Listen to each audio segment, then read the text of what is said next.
Hello, नमस्कार, जय हिंद प्यारे साथियों। मैं एक बार फिर से आपका हृदय से स्वागत करता हूँ आपके अपने प्लेटफॉर्म मैथ्स कैफे पर। मैं आशा करता हूँ आप लोग स्वस्थ हो गए और अपनी पढ़ाई को बहुत बेहतर तरीके से कर रहे होगे और आप लोगों ने फेस्टिवल दिवाली बहुत अच्छे से सेलिब्रेट किया होगा। भगवान आपको बहुत सारी खुशियाँ दे। जैसे कि हम लोग जानते हैं फेस्टिवल कंप्लीट हो चुका है, सारी चीज़ें हो चुकी हैं, आप लोग वापस भी आ गए होंगे अपने रूम्स पे। ठीक है भाई, तो आज से हम लोग पढ़ाई शुरू करते हैं और एक नई ऊर्जा के साथ अपने लक्ष्य की तरफ बढ़ते हैं। क्योंकि मैं 4-5 दिन आउट ऑफ स्टेशन था, मतलब बाहर था, इस वजह से वीडियो नहीं बना पाया। उसके लिए मैं क्षमा प्रार्थी हूँ। आज से आपका कोई गैप नहीं होगा और मैं कोशिश करूंगा कि आपका एक भी गैप ना हो, आपको रेगुलर वीडियोस मिलते रहे। लगातार दिन में मैं 2 या 3 वीडियो कंप्लीट करूंगा और आपका टॉपिक और सारी चीज़ें कंप्लीट करा दूंगा। थैंक यू सो मच, आपने मुझे सपोर्ट किया है, जितना कर रहे हैं उतना काफ़ी है मेरे लिए। बस ऐसे ही पढ़ते रहिएगा। जैसे कि आपको पता है आपके भैया आपको क्या पढ़ा रहे थे सर? औसत पढ़ा रहे थे। क्या पढ़ रहे थे हम लोग? एवरेज पढ़ रहे थे। मैंने इसकी एक क्लास कर दी थी। आज से हम इसको आगे बढ़ाते हैं और बिना देरी करते हुए एक शानदार क्लास को शुरू करते हैं। आप लोग कॉपी पेन निकालिए, आइए देखते हैं। जैसे मैंने आपको लास्ट क्वेश्चन जो कराया था उस दिन, मैंने यही इस टाइप का कराया था। देखो जरा, क्या था? 5 संख्याओं का योग 240 है। भाई जिसने वो पहली वीडियो नहीं देखी है उसमें मैंने कंसेप्ट क्लियर किए हैं, प्लीज जाके उसको जरूर देखिएगा। ठीक है, मैं यहाँ बताता चल रहा हूँ, मैंने सिर्फ इतना ही बताया था औसत में भी। एक क्रमागत संख्याओं का औसत सदैव बीच वाली संख्या होती है, एक तो यही बात बताई थी जो कंजुगेटिव नंबर होते हैं। दूसरी बात बस इतना बताया था कि औसत बराबर क्या होता है सर? पदों का योग बटे पदों की संख्या होती है। और आपको इतना याद रखना है, औसत बहुत बढ़िया व्यक्ति है, वो सबको बराबर कर देता है। औसत का काम क्या है? सबको बराबर कर देना, सबको इक्वल कर देना। ठीक है भाई, चलो देखो जरा, अब यहाँ समझने का प्रयास करते हैं। जो बच्चे रेगुलर देख रहे हैं उसको वो ये क्वेश्चन कर लेंगे। देखो क्या था, मैंने आपको बोला कि 5 संख्याओं का योग 240 है। इनमें से पहली दो का औसत 30 है और अंतिम दो का औसत 70 है, तो तीसरी संख्या बतानी है। सर ठीक है, 5 संख्याएं हैं, पहले कंसेप्ट समझो। जैसे मैंने कहा ए, बी, सी, डी और ई, ये 5 संख्याएं थी। इनका टोटल आपको 240 दे रखा है। कोई दिक्कत नहीं है सर, बहुत बढ़िया। इसके बाद आपको बोला है कि पहली ये दो है, पहली दो का औसत जो है वो 30 है। अगर एवरेज 30 है सर, योग कितना होगा? औसत गुणा पदों की संख्या, मतलब 30 दूनी 60 हो जाएगा। हो जाएगा नहीं हो जाएगा? बिल्कुल हो जाएगा भैया। अंतिम दो का औसत कितना है सर? 70 है। अगर 70 है और संख्याएं दो है तो औसत इनका योग कितना हो जाएगा सर? 140 हो जाएगा। अब आपको पता है मुन्ना कि ये पहली दो का टोटल है, ये अंतिम दो का टोटल है, संख्याएं टोटल 5 है, तो 60 और 140 कितनी हो जाती है सर? ये कितनी हो जाएंगे सर? ये 200 हो जाएगा। तो तीसरी संख्या बतानी थी आपको, पता है ये 5 का टोटल है। अगर इसमें से हम 200 माइनस कर देंगे तो कितना बचेगा सर? 40 बचेगा। वही मेरा आंसर हो जाएगा। वही मेरा क्या हो जाएगा? आंसर हो जाएगा। एकदम इजी सा था। अच्छा, दूसरी चीज मैंने इसमें बताई थी, यूनिट डिजिट से भी आप कर सकते हैं। वो कैसे कर सकते हैं इसको हटा देते हैं, दोबारा समझ लो जिसको नहीं आ रहा है। 5 संख्याओं का योग 240 था, पांचों को टोटल करोगे सर 240 आ रहा है। इनमें से पहली दो का औसत 30 है, अंतिम दो का औसत 70 है, तो तीसरी संख्या बतानी थी आपने। आपको पता है सर, पहली दो का टोटल अगर औसत 30 था तो 30 दूनी 60 हो जाएगा, और अंतिम दो का औसत 70 था तो 70 गुनी 140 हो जाएगा। ये पहली दो ये अंतिम दो दोनों को टोटल करोगे सर कितना हो जाएगा? 200 हो जाएगा। और ये 5 का टोटल था तो 5 के टोटल में से 4 का टोटल माइनस कर देंगे तो कितना आ जाएगा सर? 40 आ जाएगा। मैंने इसमें आपको दूसरी चीज बताई थी, सबको बराबर करने के लिए वैसे भी कर सकते हैं। देखो जरा, यूनिट डिजिट से आओ। यूनिट डिजिट से कैसे करते हैं सर? इसको देखो जरा।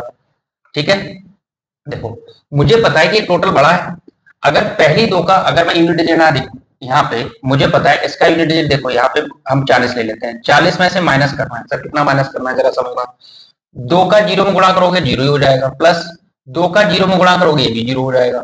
मतलब 40 में से जीरो ही माइनस करना है, और जीरो में से जीरो जाएगा तो यूनिट डिजिट जीरो ही रहेगा। तो बताओ यूनिट डिजिट जीरो किस पे था सर? 40 पे था। ऐसे भी कर सकते हैं, बिल्कुल कर सकते हैं सर। ठीक है, अगले क्वेश्चन को लेते हैं हम लोग और एक और क्वेश्चन को देखते हैं। देखो भाई, अगला क्वेश्चन क्या लिखा हुआ है, बहुत ध्यान से समझने का प्रयास करेंगे। बोला है 13 संख्याओं का औसत 68 है, इनमें से प्रथम 7 का औसत 63 है, जबकि अंतिम 7 का औसत 70 है, तो सातवीं संख्या बतानी है। क्वेश्चन क्या है दोबारा समझो। 13 संख्याओं का एवरेज सर 68 है, बिल्कुल ठीक है। प्रथम सात का एवरेज जो है वो कितना है? 63। और अंतिम 7 का औसत जो है वो 70 है, तो सातवीं संख्या बतानी है। मेरे बच्चे ध्यान समझना, यहाँ पे 13 संख्याएं हैं और अगर हम प्रथम 7 और अंतिम 7 की बात कर रहे हैं तो इसका मतलब एक संख्या कोई ओवरलैप हो रही है, तो 7 और 7 14 हो रही है। तो आप बोलेंगे सर, अगर हम ऐसे ध्यान से समझे, पहले कंसेप्चुअली समझो इसको कैसे होता है सर। देखो 1 2 3 4 5 6 8 9 10 11 12 13 संख्या हो गई। और अगर 13 संख्याओं का औसत 68 है तो आप बोलेंगे सर 13 गुणा 68 हमें करना पड़ेगा, क्योंकि औसत गुणा पदों की संख्या से योग निकल आता है। सर बहुत बढ़िया बात है। फिर देखो प्रथम 60, तो 1 2 3 4 5 6 7, अगर 7 तक को अगर इनको देखें हम, तो इनका एवरेज जो था वो कितना था 63, तो 7 गुणा में 63 करना होगा तो टोटल निकल आएगा, क्योंकि औसत गुणा पदों की संख्या है। फिर देखो लास्ट में 7, अब देखो 1 2 3 4 5 6 6 ही बची हैं। इसका मतलब ये संख्या जो है ओवरलैप हो रही है, मतलब जो सातवीं संख्या है ये वाली, ये दो बार जुड़ रही है। अगर ये दो बार जुड़ रही है मुन्ना, तो आपको करना क्या था जरा देखो। अगर वो अंतिम 7 का एवरेज पूछ रहा है, देखो अंतिम 7 का एवरेज कितना दे रखा है वो भी समझ लो। अंतिम 7 का एवरेज जो है वो कितना है, 7 गुणा 70 है, तो आपका टोटल आ जाएगा। औसत 70 था, पदों की संख्या 7 थी, तो 7 का गुणा कर देंगे। सब देखो जरा, 490 टोटल ये हुआ, और 7 की 21 की 1 हासिल 2, 7 42, और 2 कितने होते हैं सर 44 होता है। 42 और 2 कितने होते हैं सर 44 होते हैं। सर इतनी बात क्लियर हुई, 441 हो जाएगा, 441 हो जाएगा ना। अब जरा समझने का प्रयास करना, ये पहली 7 अंतिम 7 ये संख्या दो बार जुड़ गई है। अगर ये संख्या दो बार जुड़ी है ये बीच वाली, तो हम क्या करेंगे, इन दोनों को पहले टोटल कर लें। इन दोनों का टोटल जरा टोटल करो भाई, देखो जरा। तो आप बोलेंगे सर 0 में 1 जुड़ेगा 1 आएगा, 9 में 4 जुड़ेंगे 3 हो जाएगा, 9 4 13, हासिल 1 4 1 5, और 4 9 931 हुआ। और यहाँ पे गुणा करना पड़ेगा हमें, यहाँ पे गुणा करके कितना आएगा सर देखो जरा ध्यान से, तो ये आ जाएगा 13 8 104 की 0, 13 8 104 की 4, हासिल गई 10, 13 6 78, और 10 कितने होते हैं सर 78, और 10 होते हैं 88, ये 884 हो रहा है। तो ये सातवीं संख्या अगर निकालें, देखो ये 13 संख्या थी, तो 7 पहले और 7 बाद वाली, यहाँ पे एक संख्या दो बार जुड़ रही है, वही एक्स्ट्रा हो रहा है। तो 884 को अगर हम माइनस कर दें मेरे बच्चे, अगर इसमें से माइनस कर दें, तो देखो 11 में से 4 जाएगा 7 बचेगा, बिल्कुल बचेगा। और सर यहाँ 12 बचेंगे, 2 बचेगा, कैरी लोगे 12 हो जाएगा, 12 में से 8 जाएगा 4 बचेगा, तो आपकी सातवीं संख्या जो है वो कितनी हो जाएगी 47 हो जाएगी। सातवीं संख्या कितनी हो जाएगी 47। अब बोलो सर पेपर में इतना करना है, नहीं करना है। कंसेप्ट था, आप सीखने के पड़ाव पे हैं, आराम से सीख के देखो। पेपर में कैसे करना है मैंने वही बताया, यूनिट डिजिट पकड़ लो भाई, ओवरलैप हो रहा है तो भी मुझे बस एक बात समझनी है। क्या समझनी है सर, अगर ये 13 संख्याएं हैं तो इनका टोटल छोटा होगा, और ये प्रथम 7 और अंतिम 7 तो ये 14 संख्याएं हो जाएंगी, तो इनका टोटल बड़ा होगा। तो बड़े टोटल में से ही छोटा टोटल माइनस होगा, तो क्या करेंगे देखो जरा। अगर मैं देखो इसका 13 8 104 होता है, यूनिट डिजिट्स का 4 आएगा सर, बिल्कुल ठीक है। ये माइनस करना होगा किस में से, इन दोनों की यूनिट डिजिट में से। देखो 7 का गुणा 3 में करो, 7 क्यों कितना होता है 21 की 1 ले लिए हमने यूनिट डिजिट, प्लस 7 का गुणा 0 में करोगे तो 0 हो जाएगा यूनिट डिजिट। अब 1 में 0 जोड़ोगे तो 1 ही रहेगा, -4 हो जाएगा, तो 1 में से 4 आंसर -3 नहीं होगा। आप बोलेंगे सर इसका यूनिट डिजिट 1 है, इसका 4 है, तो ये वाली अगर टोटल बड़ा है तो हम कैरी ले लेंगे, तो ये 11 हो जाएगा, और 11 में से 4 जाएंगे सर कितने बचेंगे 7। अब देखो किस संख्या में यूनिट डिजिट पे 7 है, तो आप बोलेंगे सर बी वाले में 7 था। तो इस तरीके से आप प्रश्न को सॉल्व कर सकते हैं बहुत इजीली। बात क्लियर हो गई होगी, बिल्कुल बहुत अच्छे। अगले प्रश्न की ओर हम लोग अग्रसर होते हैं। देखो जरा, देखो भाई क्वेश्चन क्या कह रहा है, बिल्कुल वैसा ही है, संख्याएं थी यहाँ पे सप्ताह हो गया, ध्यान समझो। एक सप्ताह के प्रथम 4 दिनों का औसत 40.2 डिग्री सेल्सियस है, तथा अंतिम 4 दिनों का औसत 41.3 डिग्री सेल्सियस है, तथा पूरे सप्ताह का औसत 40.6 डिग्री सेल्सियस है। तो चौथे दिन का तापमान आपने बताना है। कौन से दिन का बताना भैया, चौथे दिन का आपको टेम्परेचर बताना है। सर बता लेंगे कैसे, आप बोलोगे मां साहब बिल्कुल वैसे ही करना है जैसे आपने बताया। कैसे भैया, देखो अगर सप्ताह के 7 दिन की बात करें तो मैंने कहा Sunday plus Monday plus Tuesday plus Wednesday plus Thursday plus Friday और प्लस सैटरडे। टोटल कितने दिन हो गए सर, जोड़ लो, 4 और 3 7 दिन हो गए, बिल्कुल हो गए। और सातों का अगर मैं टोटल करूंगा तो ध्यान समझो, ये सातों दिन का एवरेज है, और औसत गुणा पदों की संख्या होता है। तो पहले कंसेप्ट से करो आराम से, 40.6 में 7 का गुणा करना पड़ेगा सर, हमने बिल्कुल करना पड़ेगा। फिर से देखो यहाँ पे, देखो यहाँ पे कह रहा है प्रथम 4, ओवरलैप जैसा भी हो रहा था वैसे ही हो रहा है। ये प्रथम 4 बोल रहा है और फिर अंतिम 4 बोल रहा है, तो प्रथम 4 में आप बोलोगे सर यहां तक लेंगे प्रथम 4 में, और प्रथम 4 का जो एवरेज था वो कितना है 40.2 था, और 4 है तो 4 का गुणा करना पड़ेगा, हमने बिल्कुल करना पड़ेगा। अंतिम चार में देखो तो वेडनेसडे 2 बार जुड़ रहा है सर, हाँ बिल्कुल जुड़ रहा है, वेडनेसडे 2 बार आ रहा है। और अंतिम चार का एवरेज कितना था, तो आप बोलेंगे सर 41.3 था, इसमें 4 का गुणा कर देंगे, ये लिखा हुआ है, बिल्कुल ठीक है सर। ये प्रथम चार है और ये अंतिम चार है, यहाँ पे वेडनेसडे 2 बार जुड़ गया, वही एक्स्ट्रा ओवरलैप कर रहा है। तो आप अगर बोलेंगे सर पूरा करने के लिए, तो 7×42 की 2 हासिल गई 4, 7 चौके 28, 284.2 डिग्री सेल्सियस हो जाएगा पूरे सप्ताह का टेम्परेचर। जिसमें से अगर पहले चार का देखा जाएगा तो 4 दूनी 8, 4 जीरो का जीरो, 4 चौके 16, 160, और 4 त्यों 12 की 2 हासिल 1, 4 एकम 4 और 1 5, 4 चौके 16, 165.2 हो जाएगा सर। ये पहले चार है, ये अंतिम चार है, तो ये 4 और 4 8 दिन हो गए, जिसमें वेडनेसडे डबल है। तो अगर मैं इन दोनों को जोड़ लूं, इन दोनों को जोड़ देता हूं, इन दोनों को 8 और 2 10 की बिंदी हासिल भैया कितनी आएगी 1, 5 और 1 6, 6 का जीरो में जोड़ोगे 6 ही रहेगा सर, बिल्कुल ठीक है। 6 और 6 12 की 2 सर, हासिल कितनी आएगी सर 1 आएगी, 12 की 2 हासिल 1, 1 2 और 1 3 आ जाएगा, 326 आ रहा है। इसका टोटल कितना आ रहा है 326 डिग्री सेल्सियस। पूरे सप्ताह का कितना है 284 सर। ये एक्स्ट्रा क्यों हो गया है, क्योंकि वेडनेसडे 2 बार जुड़ गया है।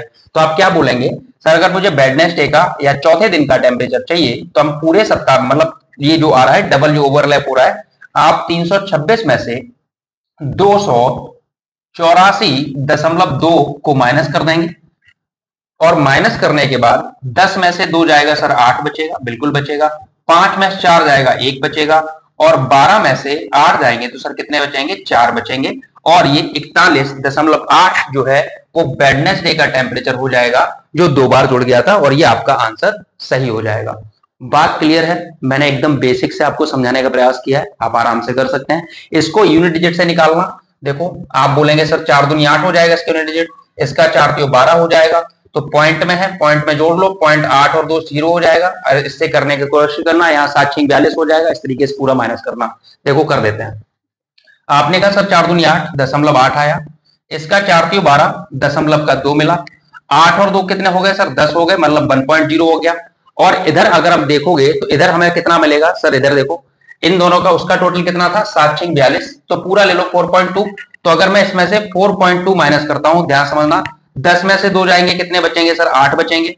यहां देखो मेरे बच्चे 0 बचा है, जब 0 बचा है तो अब आप बोलोगे 10, यहां पे कितना बचा है 0। तो अगर आप यहां पे समझोगे, क्योंकि यहाँ पे ये पूरा करना पड़ेगा, देखो जरा क्यों, क्योंकि हमें यहाँ पे कैरी पता नहीं चल रहा है कि यहाँ पे 5 होगा, 5 में 4 जाएगा तभी तो 1 बचेगा, ठीक है। तो इस तरीके से ये पूरा करना पड़ेगा, और वैसे यूनिट जेड से भी आप कर सकते हैं। चलो भैया अगले क्वेश्चन पे चलते हैं, एक और देता हूं मैं आपको। देखो भाई अगला क्वेश्चन आपके बोर्ड पे लिखा हुआ है, आप आराम से इसको पढ़िए और समझने का प्रयास कीजिए। देखो यार मेरे बच्चे, मुझे नहीं पता आप लोगों को ये बात पता है, और मुझे लगता है सभी बच्चे ये बात समझते हैं जो कंपटीशन दे रहा है। एग्जाम में मैं ट्रिक्स यहाँ कितना भी बता दूं, आपको एग्जाम में वही याद रहेगा जो कंसेप्ट है, जो आप अच्छे से सीखेंगे। इसलिए हमारी रिक्वेस्ट है, कॉपी पेन लेके बैठो, अच्छे से कंसेप्ट को समझो, ताकि पेपर में कोई क्वेश्चन आपके हाथ से ना छूटे। बात क्लियर हो गई, ठीक है। मैं ट्रिक्स भी समझा रहा हूँ, कंसेप्ट भी समझा रहा हूँ, आराम से आपके बेसिक्स क्लियर कर रहा हूँ, बस लगे रहिए मेरे भाई, ठीक है। देखो जरा समझो क्या बोल रहा है। सोमवार से बुधवार तक का औसत तापमान, कई एग्जाम में आया प्रश्न, बहुत इंपॉर्टेंट है, ध्यान समझो। सोमवार से बुधवार तक का औसत तापमान 37 डिग्री सेल्सियस था, तथा मंगलवार से बृहस्पतिवार तक का तापमान 34 डिग्री सेल्सियस था। यदि बृहस्पतिवार का तापमान सोमवार के तापमान का 4/5 हो, तो बृहस्पतिवार का तापमान आपने बताना था। कब का बताना है सर, थर्सडे का तापमान बताना है। आपको क्रिस्टल क्लियर बोर्ड पर आराम से दिख रहा होगा, उम्मीद ये है जो बच्चा पढ़ना चाहेगा वो तो रुकेगा, कहां जा रहे हो, बैठो पढ़ो। देखो क्या है, सोमवार से बुधवार, तो आप क्या बोलेंगे सर मंडे प्लस ट्यूसडे और प्लस वेडनेसडे, 3 दिन हो गए। इनका मुझे औसत पता था सर 37 है, तो 37 गुणा में 3 करना होगा, औसत गुणा पदों की संख्या होता है सर, बिल्कुल बात क्लियर हो गई। फिर मंगलवार से बृहस्पतिवार तक का तापमान, सर मंगल मतलब Tuesday plus Wednesday plus Thursday, यहां तक का टेम्परेचर जो था वो सर 34 था, और 34 में 3 का गुणा करना पड़ेगा तभी टोटल आएगा, बिल्कुल आ जाएगा सर, बात क्लियर हो गई। अब जरा बहुत प्यार से ध्यान से समझने का प्रयास करना, अगर मैं इसे माइनस कर दूं, माइनस कर देता हूं, तो जरा समझना सर, ट्यूसडे से ट्यूसडे माइनस हो जाएगा, वेडनेसडे से वेडनेसडे मतलब कट जाएगा, क्योंकि सेम ही सप्ताह की बात हो रही है। तो मंडे माइनस का थर्सडे जो आ जाएगा, चाहो तो दोनों का गुणा कर लो। मेरे बच्चे ध्यान समझना, जैसे आप बोलो भैया आपने क्या किया, पहले मैं पूरा समझा देता हूं। आप यही तो करेंगे, 3 सत्ते 21 की 1 हासिल गई 2, 3 तिरका 9 और 2 11 होता है सर, इतना ही हुआ। 3 चौके 12 की 2 हुआ, हासिल गई 1, 3 तिरका 9 और 1 10 हुआ, बिल्कुल हुआ सर। इसको माइनस करोगे तो भैया 11 में से 2 जाएगा, कितने बचेंगे सर? 9 बचेंगे। कितने बचेंगे सर? 9 बचेंगे। अगर आप इसको शॉर्ट में करना चाहते थे, पता क्या करते? देखो जरा अब यार शॉर्ट वाला बताता हूं आपको। ये 3 तो कॉमन है तो 3 ले लो बाहर, और किसको माइनस कर लो? 37 माइनस 34 को माइनस कर लो। 37 माइनस 34 को माइनस करने से आपको लंबी कैलकुलेशन से बच जाओगे, तो ये कितना आ जाएगा? 3, और यहाँ 37 में से 34 गए, कितने बचे? 3 बचे, तो भी अंतर कितना आ जाएगा? 9 आ जाएगा।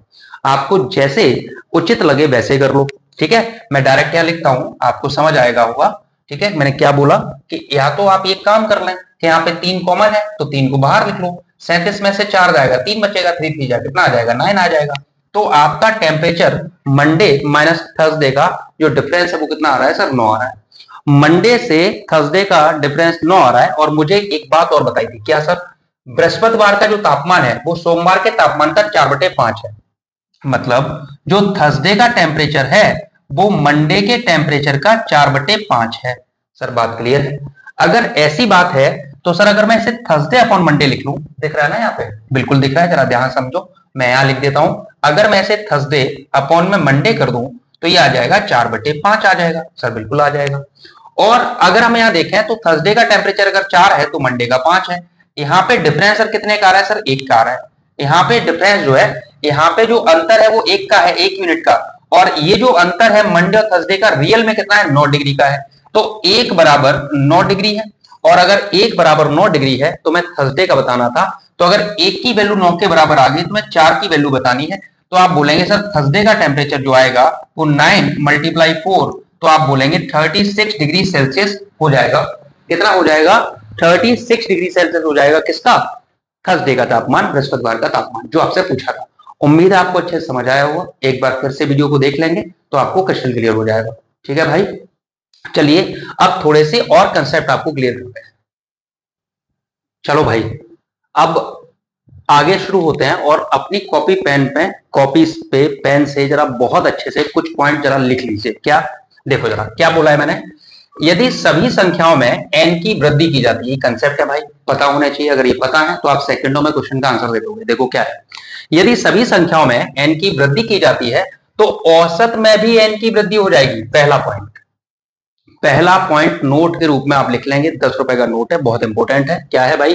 यदि सभी संख्याओं में n की वृद्धि की जाती है तो औसत में भी n की वृद्धि हो जाएगी। मतलब क्या हुआ? क्वेश्चन नीचे लिखा हुआ है, जा क्वेश्चन है 50 संख्याओं का औसत 20 है। यदि सभी संख्याओं में 5 की वृद्धि की जाती है तो नया औसत बताना है। सर अभी आपने बताया क्या करना है सर? 20 में कितना जोड़ना है सर? कितनी वृद्धि की रही है तुमने, कितनी? तो आपका नया एवरेज कितना हो जाएगा? तो आप बोलोगे भैया नया एवरेज 20 में सिर्फ 5 जुड़ेगा तो कितना हो जाएगा सर? 25 हो जाएगा। कुछ था? आप देखते ही आंसर कर सकते हो, देखते ही आप आंसर कर सकते हो। मतलब ऐसे समझ लो कि जो काम हम संख्याओं के साथ करते हैं वही एवरेज के साथ करना है। हम यहाँ 50 पॉइंट अभी लिखा है, या एक मेरा देसी फॉर्मूला, इतना याद रखना, जो भी काम हम संख्याओं के साथ करेंगे वही एवरेज का हो जाएगा। अगर सभी संख्याओं में हम माइनस करते हैं तो एवरेज में भी माइनस कर लो, सभी संख्याओं में मल्टीप्लाई करते हैं तो एवरेज में मल्टीप्लाई कर दो, सभी संख्याओं में डिवाइड करते हैं तो एवरेज में डिवाइड कर दो। इतनी बात आपको पता होनी चाहिए। जरा देखो, अगर मैं इसी क्वेश्चन को ऐसे, अगला नोट चाहो तो आप ये लिख देना, यदि सभी संख्याओं में n की कमी की जाती है, n की कमी की जाती है तो औसत में n की कमी हो जाएगी, कमी हो जाएगी। सर इसका मतलब क्या हुआ? पहले तो ये दूसरा पॉइंट समझो।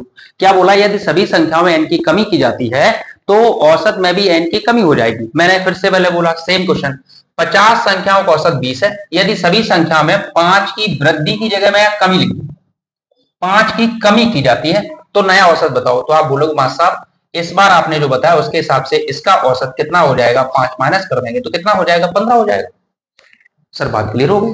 मजा आ गया यार। ये तो कैसे? 50 संख्याओं का औसत अगर 20 है, या सभी संख्याओं में 5 की कमी है, औसत में सब बराबर घटेगा, बराबर बढ़ेगा। औसत बराबर बढ़ता है, बराबर घटता है। अगर इतनी बात क्लियर है तो समझने का प्रयास करो। यदि सभी संख्याओं में n की कमी की जाती है तो औसत में n की कमी हो जाएगी। इसका मतलब तात्पर्य यही हुआ कि 50 संख्याओं का औसत अगर 20 है, यदि सभी संख्याओं में 5 की कमी की जाती है तो औसत में भी क्या हो जाएगा, 5 की कमी हो जाएगी। सर ये दूसरा पॉइंट भी क्लियर हो गया। अगला क्वेश्चन, यदि सभी संख्याओं में n, देखो n का गुणा किया जाए, या सभी संख्याओं में n का गुणा किया जाए, है ना, गुणा किया जाता है, लिखो मेरे साथ नोट, किया जाता है, तो औसत में भी n का गुणा हो जाएगा। औसत में भी n का क्या हो जाएगा, गुणा हो जाएगा। गुणा हो जाएगी, नहीं हो जाएगा। इसका मतलब फिर से समझो, यदि सभी संख्याओं में n का गुणा किया जाता है, यदि सभी संख्याओं में n का गुणा किया जाता है तो औसत में भी n का गुणा हो जाएगा। एकदम कंसेप्ट क्लियर। देखो जरा, मैं बोलूं 50 संख्याओं का औसत 20 है, यदि सभी संख्याओं में 5 का गुणा कर दें, मैं बोलूं 5 से गुणा कर दें, 5 से गुणा किया जाता है, गुणा किया जाता है, तो नया औसत बताओ। मैंने अभी क्या बोला था, मैंने आपको सिर्फ एक ही देसी भाषा में ये समझाया है, जो काम हम संख्याओं के साथ करते हैं वही एवरेज के साथ करना है। अब क्या बोला है, यदि सभी संख्या में n का गुणा किया जाता है तो औसत में n का गुणा हो जाएगा। इसका मतलब यही हुआ कि 50 संख्याओं का औसत यदि 20 है और यदि सभी संख्याओं 5 से गुणा किया जाता है तो नया औसत में आप बोलोगे भैया अगर आपने ये बात बताई है तो इसका मतलब मैं इजिली आंसर कर सकता हूं, तो औसत जो है कितना हो जाएगा सर, 100 हो जाएगा नया औसत। कुछ नहीं करना। बात क्लियर हो रही है?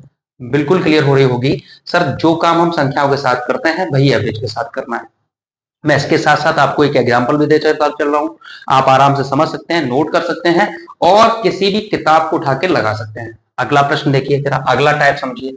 अगर इसी को मैं ये बोल देता, यदि सभी संख्या में n से भाग किया जाता है, n से भाग किया जाता है, भाग किया जाता है, तो औसत में भी n से भाग हो जाएगा, n से भाग हो जाएगा। बस निकलो अगला नोट, ये चौथा नोट हो गया तुम्हारा। यदि सभी संख्या में n से भाग किया जाता है तो औसत में भी n से भाग हो जाएगा। इसका मतलब देखो जरा, 50 संख्याओं का औसत 20 है, यदि सभी संख्याओं में n से क्या किया जाता है, गुणा नहीं किया जाता है, क्या किया जाता है, भाग किया जाता है, भाग किया जाता है, तो नया औसत बताना है। तो आप बोलोगे सर अगर 50 संख्याएं थी, औसत 20 था, तो अगर नया एवरेज निकालना है, नया एवरेज अगर निकालना है हमने, तो औसत में भी क्या करना होगा, 5 से भाग करना होगा, तो नया औसत कितना हो जाएगा सर, 4 हो जाएगा। एकदम क्रिस्टल, एकदम क्लियर है। कोई दिक्कत है तो बताइए।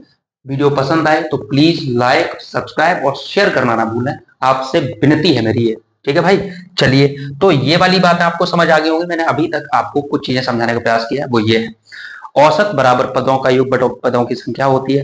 ठीक है भाई, मैंने आपको हर तरीके से एवरेज निकालना सिखाया है पहले वीडियो में। उसके बाद मैंने आपको यूनिट डिजिट से क्वेश्चन कैसे लगाते हैं वो करके बता दिया।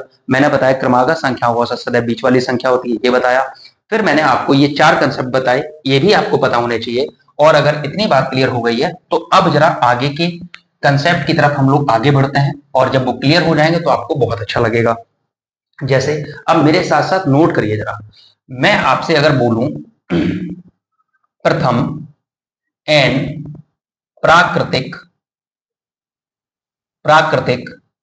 संख्याओं का औसत अगर आपने निकालना, औसत भगना नहीं, समझना। प्रथम n प्राकृतिक संख्याओं का औसत आपने अगर निकालना हो, बिल्कुल ऑफलाइन जैसे ही पढ़ो, आराम से समझो, थोड़ा लेट हो जाएगा पर अच्छे से समझ आएगा। प्रथम n प्राकृतिक संख्याओं का अगर औसत निकालना है, इसका मतलब इसमें प्रथम लगा होगा। क्या लगा होगा भाई, प्रथम लगा होगा। फॉर्मूला होता है, रटने की आवश्यकता पहले देखो। अगर मैं इनका योग निकालूं तो योग का फॉर्मूला क्या होता है सर, योग का फॉर्मूला होता है n+1/2। सर कितना होता है सर, n+1/2 होता है। अब पहले समझने का प्रयास करना, आराम से मैं समझा रहा हूं ताकि मैं तुम्हें फॉर्मूला रटना ना पड़े। अगर मैं बोलूं प्रथम n प्राकृतिक संख्याओं का योग का फॉर्मूला बताओ सर, योग का फॉर्मूला होता है n+1/2 होता है। किसका, प्रथम n प्राकृतिक संख्याओं का योग का। और हमें बताना है औसत, हमें बताना है औसत।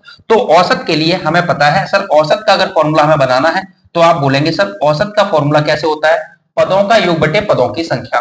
पद कितने हैं सर, n है, नंबर ऑफ टर्म कितने हैं, n है। अब आप औसत अगर निकालोगे तो सर बोलोगे योग है n+1 और बटे में 2 था, और औसत क्या होता है, पदों का योग बटे पदों की संख्या कितनी है सर, n है, n से n कट जाएगा। किताबों में डायरेक्ट लिख देते हैं, वो क्या लिख देते हैं, n+1 बटे में 2। आप चाहो तो इतना याद रख लो, या पूरा मैंने जो कंसेप्ट बताया अगर ये तुम्हारे दिमाग में रहा तो तुम कभी भूलोगे नहीं, कभी भी नहीं भूलोगे। तो मैंने क्या बोला है, प्रथम n प्राक संख्याओं का योग का फॉर्मूला होता है सर nn+1/2। अगर मुझे औसत निकालना है तो औसत बराबर क्या होगा, पदों का योग बटे पदों की संख्या। ये पूरा योग था, योग में हमने पदों की संख्या से डिवाइड कर दिया तो n कट गया, तो मेरे पास औसत का जो फॉर्मूला बन गया वो n+1/2 बन गया। अब मैं आपसे अगर क्वेश्चन में देता हूं कि मैं आपसे बोलूं प्रथम 20 प्राकृतिक संख्याओं का औसत बताओ, 20 प्राकृतिक संख्याओं का एवरेज आपने बताना है, औसत बताना है, औसत आपने बताना है। प्रथम 20 प्राकृतिक संख्याओं का औसत आपने बताना है। कैसे बताओगे, आप बोलोगे भैया अभी अभी आपने ये कंसेप्ट मुझे क्लियर किया है, और औसत का फॉर्मूला क्या निकल के आया सर, औसत का फॉर्मूला ये निकल के आया कितना सर, n+1 बटे में 2 करना है सर, n+1 बटे में क्या करना है सर, 2 करना है। अगर प्रथम 20 बोला है तो इसका मतलब नंबर ऑफ टर्म कितने हैं सर, 20 है। अब मुझे अगर एवरेज निकालना है, एवरेज, तो आप बोलेंगे 20 में 1 जोड़ना है, तो 20+1 बटे में 2 करना है। अब कुछ नहीं करना है, सदना है इसको, 20 और 1 21 करके काटोगे तो टाइम लगेगा। देखो जरा मैंने क्या बोला है सर, 20+1 करना है, तो क्या करोगे सर, 20 का आधा कितना होता है सर, 10 होता है, और 1 का आधा कितना होता है, 0.5 होता है, तो आपका आंसर कितना हो जाएगा, 10.5 हो जाएगा। आपने क्या देखा, प्रथम 20 प्राकृतिक संख्याओं का औसत सर कितना होगा, n+1/2। अगर मैं इसी को और दे देता हूं, जैसे मैंने अगर ये बोल देता प्रथम 30 प्राकृतिक संख्याओं का औसत बताओ, आप किसी का भी बता सकते हो आप, तो आप बोलते सर हमें एवरेज बताना है ना, एवरेज में क्या होता है, n+1/2 होता है, तो 30+1 बटे में 2, तो 30 का आधा कितना होता है सर, 15 होता है, और 1 का आधा कितना होता है, 0.5 होता है, तो कितना हो जाएगा, 15.5 हो जाएगा। कोई दिक्कत ही नहीं है। अगर मैं इतना करूं, फिर से एक और बोल देता हूं कि प्रथम 40 प्राकृतिक संख्या होगा, ये प्रश्न लगातार आते रहते हैं इसलिए मैं यहाँ पे जोर देकर आपको समझाने का प्रयास कर रहा हूं, बहुत ध्यान से समझते रहिएगा। मैंने बोला प्रथम 40, तो आप बोलेंगे सर 40 का आधा कितना होता है सर, 20 होता है, और 1 का आधा कितना होता है, 0.5। आप ओरली आंसर कर सकते हैं, कितना हो जाएगा, 20.5 हो जाएगा। अगर मैं यहाँ 50 लिख दूं, तो अगर मैं यहाँ 50 लिख दूं तो आप आंसर कितना बोलेंगे सर, 50 का आधा कितना, सिर्फ 50 का आधा करना है मतलब 25 हो जाएगा, और 1 का आधा करना है मतलब 0.5 हो जाएगा, तो 25.5 हो जाएगा। बात क्लियर हो गई, उम्मीद है ये बात समझ आ गई होगी। ये तो सर प्रथम प्राकृतिक संख्या हुआ, मतलब जिसमें सभी शामिल है, जैसे 1 2 3 4 5 6 7 8 9 10 जो भी है।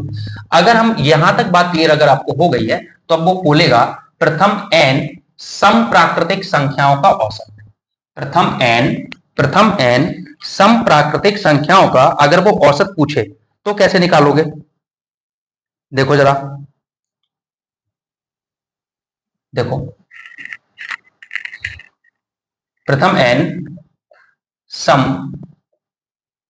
प्राकृतिक, अगर मैं आपको बोलूं संख्याओं का, ये नंबर सिस्टम में भी आप पढ़ेंगे, प्रथम n सम प्राकृतिक संख्याओं का, पहले तो योग देख लो। योग का फॉर्मूला सर क्या होता है, सर होता है n+1। क्या होता है, n+1 होता है। सर इतनी बात क्लियर हुई। ये क्या है, प्रथम n सम प्राकृतिक संख्याओं का योग है, मतलब 2 + 4 + 6 + 8 plus dot dot dot dot plus n तक, जितनी भी आप जोड़ना है कहां तक, बिल्कुल ठीक बात, इतनी बात क्लियर हो गई। सर इसके बाद अगर मुझे औसत निकालना है, तो औसत के लिए आप फॉर्मूला कैसे बनाएंगे, सर औसत का फॉर्मूला, औसत बराबर होता है पदों का योग बटे पदों की संख्या। सर योग का फॉर्मूला n+1 था, और पद कितने हैं सर, n है। अगर n से डिवाइड कर देंगे तो औसत का फॉर्मूला बन गया n+1। तो औसत का फॉर्मूला क्या बन गया सर, औसत का फॉर्मूला बन गया है, प्रथम n सम प्राकृतिक संख्याओं का औसत का फॉर्मूला क्या बना, n+1 बना। कितना बना, n+1 बना। अब जरा समझना, अगर मैं क्वेश्चन आपको दूं 1 से 50 तक की सम संख्याओं का औसत, सम संख्याओं का एवरेज आपने फाइंड करना है, कहां तक, 1 से लेके 50 तक की। अब आपके दिमाग में आएगा यहां पे नंबर ऑफ टर्म कितने हैं, कोई बच्चा मुझे बताएगा, देखो बेटा, अगर आप बोलोगे सर n बराबर यहाँ 50 है तो ये तो गलत बात हुई। क्यों? क्योंकि सर अगर मैं यहाँ देखूंगा तो 1 से 50 तक में, 1 से 50 तक में जो सम संख्याएं होंगी वो आधी होंगी और विषम भी होंगी, क्योंकि इसमें सम और विषम दोनों शामिल हैं। आप बोलोगे सम सर कितनी होंगी 25, तो विषम भी कितनी होंगी सर 25 होंगी। हमें सिर्फ सम चाहिए, सिर्फ सम। तो इसका मतलब n बराबर यहाँ कितना है सर 25 है। n बराबर यहाँ कितना है 25 है। और अगर n बराबर 25 है तो इसका एवरेज कितना होगा? तो आप बोलेंगे सर औसत बराबर क्या होता है, आपने लिख रखा है n+1 होता है। तो n बराबर कितना आया है सर 25 आया है। तो 25 में सर 1 जोड़ना है तो इसका मतलब औसत सर कितना होगा सर 26 होगा। सर औसत कितना होगा सर 26 हो जाएगा, मतलब आधा करके 1 जोड़ना है। अगर इतनी बात आपको समझ आ गई है तो आप सेकंडों में क्वेश्चन कर देंगे। जैसे मैं एक क्वेश्चन और देता हूं, अगर आपको इतनी बात समझ आ रही है, जैसे मैं बोलूं मेरे बच्चे क्या कि सर 1 से लेके 60 तक की सम संख्याओं का एवरेज बताओ, तो आप बोलेंगे सर 1 से लेके 60 में n कितने होंगे, सम कितने होंगे सर 30 होंगे। और अगर औसत n+1 होता है तो एवरेज इसका कितना हो जाएगा सर 31 हो जाएगा। 30 में 1 जोड़ना है, मतलब आधा करके 1 जोड़ना है। जब हमने सभी का बढ़ा था तो आधा करके 0.5 बढ़ाना था, यहाँ आधा करके 1 जोड़ना है। सर बात क्लियर हो गई? सर अगर बात क्लियर हो गई तो एक बात और समझने का प्रयास करो, एक और बात देखते हैं। अगर मैं बोलूं कि 1 से लेके 70 तक की सम संख्याओं का औसत, तो आप बोलेंगे 1 से 70 में आधा कर दो। सर 1 से 70 में आधा सर कितनी होंगी 35, और 1 जुड़ जाएगा तो एवरेज कितना हो जाएगा सर 36 हो जाएगा। ये भी आपको बात क्लियर हो गई होगी? सर बिल्कुल ठीक है। सर अगर ये बात क्लियर है तो फिर आगे बढ़ जाते हैं हम लोग। ये तो हो गया प्रथम n सम प्राकृत संख्याओं का औसत, है ना, योग। अगर मैं यहां सम की जगह विषम कर लूं, पहले तो समझो। तीसरा विषम, प्रथम n विषम प्राकृतिक संख्याओं का योग फॉर्मूला होता है सर n²। याद रखोगे, कुछ फॉर्मूले याद करने पड़ेंगे। जैसे प्रथम n विषम प्राकृत संख्याओं का योग कितना होता है सर n² होता है। सर बात क्लियर है? अगर योग n² है तो सर औसत कैसे निकालेंगे? सर औसत का फॉर्मूला आपने बताया है, क्या होता है, पदों का योग बटे पदों की संख्या। सर योग कितना है सर, योग n² है, बटे में पद कितने हैं सर n ही है। तो अगर n है तो मुन्ना n² को n इंटू n लिखते हैं, और बटे में n है, n से n कट जाएगा। तो इसका मतलब आपको मैंने पूरा ड्राइव करके अच्छे से समझा दिया है कि सर औसत कितना रह जाएगा, सर औसत n रह जाएगा। प्रथम n विषम प्राकृतिक संख्याओं का औसत जो है वो n रहेगा। प्रथम n विषम प्राकृतिक संख्याओं का औसत क्या रहेगा, n ही रहेगा, मतलब जितनी प्राकृतिक संख्या है वही उनका औसत हो जाएगा। जैसे मेरे बच्चे ध्यान से समझने का प्रयास करेंगे। मैंने बोला फिर से क्वेश्चन, 1 से 50 तक की 1 से 50 तक की विषम संख्याओं का औसत बताओ। विषम संख्याओं का एवरेज आपने बताना है। 1 से 50 तक की विषम संख्याओं का अगर एवरेज आपने बताना है तो आप बोलोगे सर इस बार विषम की बात कर रहा है, तो 1 से 50 तक में संख्याएं तो 50 हैं, लेकिन विषम कितनी होंगी सर 25 ही होंगी, क्योंकि आधी सम होती हैं आधी विषम होती हैं। अगर आधी सम है और आधी विषम है तो इनका n बराबर कितना आएगा 25, और अगर औसत भी n ही है तो इनका एवरेज भी कितना हो जाएगा सर 25 हो जाएगा। बात क्लियर हो गई? एवरेज कितना हो जाएगा 25 हो जाएगा। कोई समस्या मुझे नहीं लगता इसमें आपको होने वाली है, बस एक बार आपको समझना तो पड़ेगा। अगर आप बोले सर 1 से 60 तक में सर बताओ, तो 1 से 60 तक में सर मैं अब बता दूंगा कि सर n बराबर अगर 30 है, तो अगर n बराबर 30 है तो वही मेरा एवरेज है, तो इसका मतलब आधा करना है, वही आपका एवरेज है। फिर से देखो जरा, फिर से देखो, फिर से देख लो भैया। अगर मैं आपसे बोलूं कि मेरे भैया 1 से लेके 100 तक की विषम संख्याओं का एवरेज बताओ, तो 1 से लेके 100 तक में विषम संख्याएं कितनी होंगी, तो आप बोलो भैया 50 होंगी। अगर n बराबर 50 है तो एवरेज भी कितना हो जाएगा 50 ही हो जाएगा, क्योंकि औसत भी क्या होता है n होता है। सर आपने 3 चीजें मुझसे सिखा दी हैं, क्या?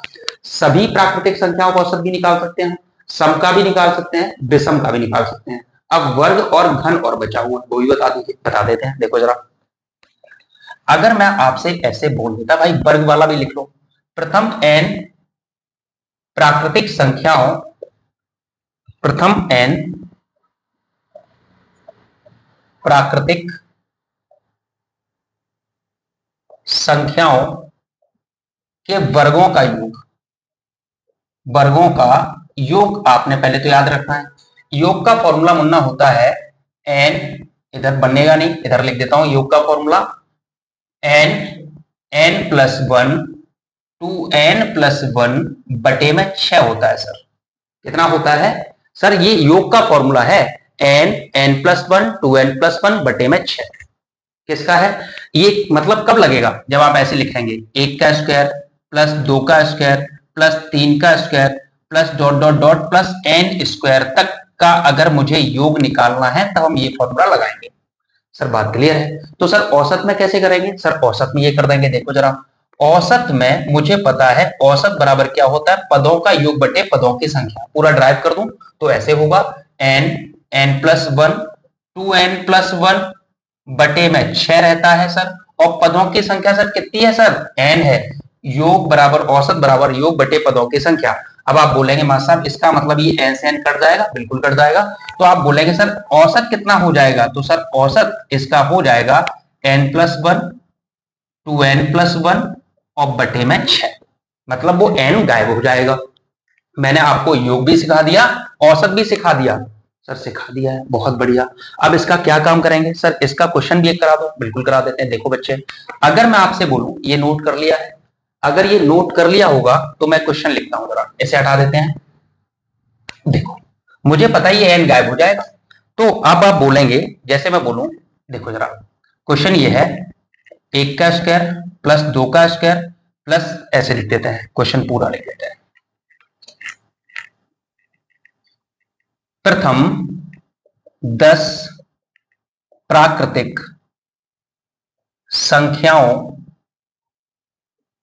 के वर्गों का औसत भी पूछ सकता है, योग भी पूछ सकता है, आप दोनों चीजें बताने में सक्षम है।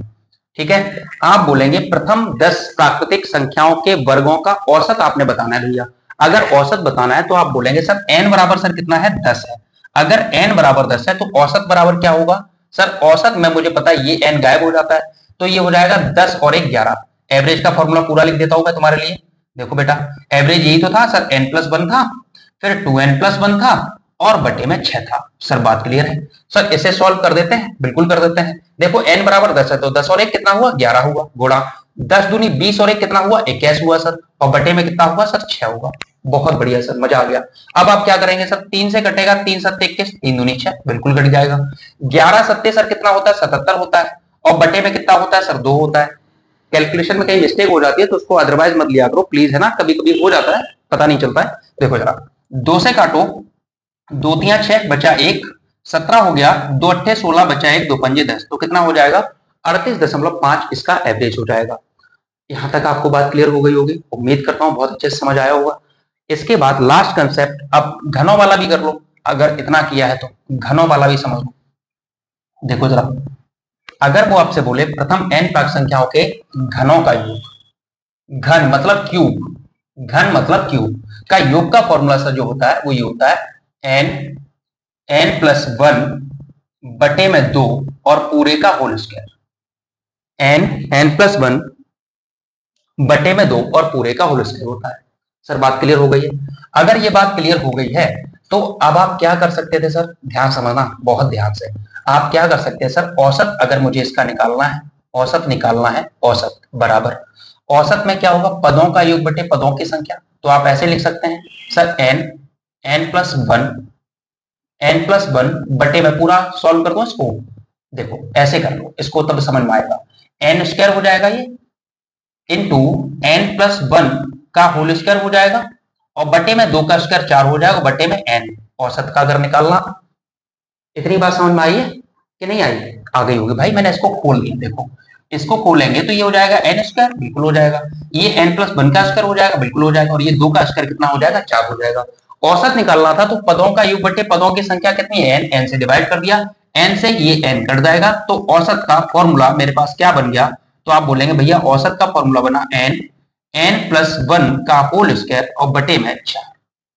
लिख डालो।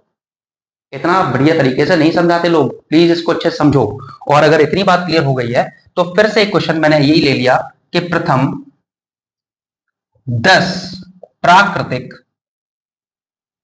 संख्याओं के घनों का योग बताओ। घनों का योग, औसत, सॉरी औसत पढ़ रहे हैं तो औसत पूछेंगे भाई, योग पढ़ेंगे तब योग पूछेंगे। लास्ट क्वेश्चन ऐसे समझ लो, कंसेप्ट क्लियर हो जाएगा। आप बोलेंगे सर n बराबर 10 है, तो रख देते हैं मेरे बच्चे देखो एवरेज अगर मुझे निकालना है तो आप बोलेंगे सर ये 10 होगा गुणा 10 और 1 11, 11 का स्क्वायर कितना होता है सर 121 होता है, बटे में कितना है सर 4 है। इसे सॉल्व कर डालोगे ना भाई, नहीं कर पाओगे सर कर देते हैं। देखो 2 दूनी 4, 2 से कटा 5 बार, ये आ जाएगा 5 एकम 5, 5 दूनी 10, 5 एकम 5 और 1 6, बटे में 2 था तो ये 2 तियां 6, 2 दूनी 4 और 2 पंजे 10, 302.5 हो जाएगा। तो उम्मीद है आज की क्लास में आपको बहुत अच्छे से चीजें समझ आएंगी, बहुत अच्छे से आपके कंसेप्ट क्लियर होंगे। आज जिसने पहले पढ़ा है उसको ही मजा आएगा, जिसने पहले नहीं पढ़ा है वो अच्छे से सीख पाएगा। प्लीज भाई लोग सेशन को लाइक करिएगा, सब्सक्राइब करिएगा, शेयर करिएगा, अपने दोस्तों को बताइएगा। आज से आपका कोई गैप नहीं होगा, ये मेरा प्रॉमिस है। प्लीज अच्छे से पढ़ते रहिएगा, प्लीज चैनल को सपोर्ट करिए, भैया को सपोर्ट करिए, अपने दोस्तों के साथ शेयर करिए। मैं मेहनत कर रहा हूँ, आप लोग भी मेहनत करिए, सिलेक्शन हम लोग लेके रहेंगे। थैंक यू सो मच, जय हिंद।